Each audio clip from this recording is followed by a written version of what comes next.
मेरी जिंदगी में कभी ना कभी वह अक्सर दिख ही जाती है।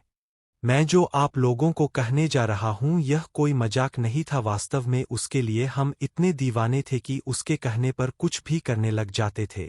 ये सब बातें तब की है जब हमारा प्यार परवान चढ़ा था और मेरी उम्र लगभग उनसे 3 वर्ष छोटी थी।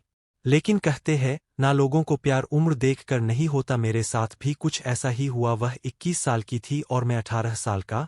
वह तो जवान खूबसूरत थी ही, साथ में हम भी कमसिन थे, क्योंकि उम्र में मैं जो ठहरा उनसे कम।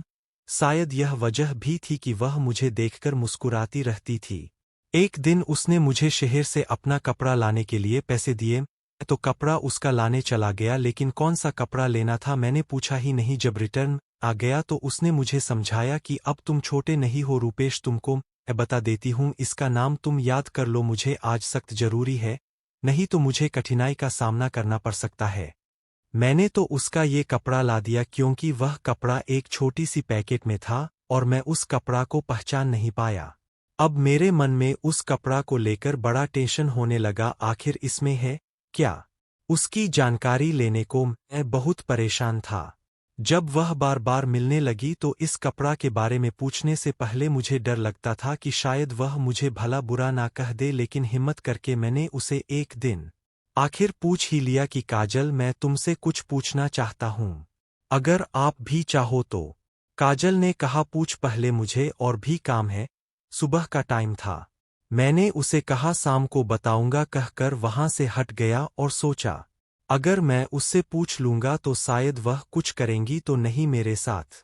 हम और काजल पड़ोसी थे तो अक्सर वह दिख जाया करती थी। तो शाम हुआ भी नहीं, मुझे वह दोपहर को ही मिल गई और मुझे अपने घर बुला लिया। उस समय उसके मम्मी पापा घर पर नहीं थे और काजल ने मुझे पूछ ही लिया कि रितेश, तुमने मुझे कुछ कहना चाहता था, क्या बात है बता। आखिर मुझे भी उसके बारे में जानना था। मैंने भी पूछ लिया कि काजल, वह जो कपड़ा लाने को दिया उस कपड़ा को आप क्या करती हो?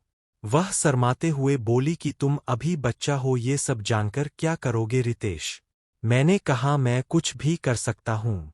वह हंसने लगी और मुझे बताने लगी। पहले उस कपड़ा को लाई और उस पैकेट को खोलकर एक निकालकर मुझे देते हुए कही कि ये उस समय लगाया जाता है जब लड़की को पीरियड होता है।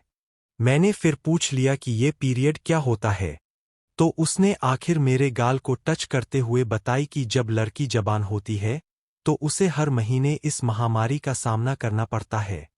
मैं समझ गया। फिर भी मैंने नजरअंदाज करते हुए उससे पूछा कि जब लड़का जवान होता है तो क्या लगाते हैं?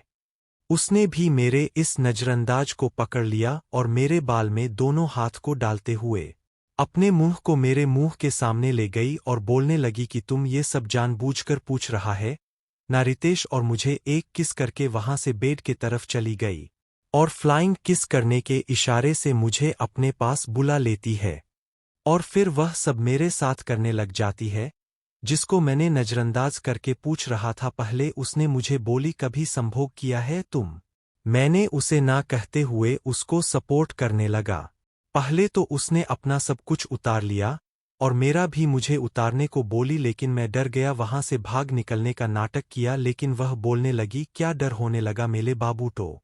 मैं इतना भी डरपोक नहीं था, बस उत्तेजित नहीं हो पा रहा था डर से कि कहीं कोई आ गया तो सब खेल खत्म हो जाएगा।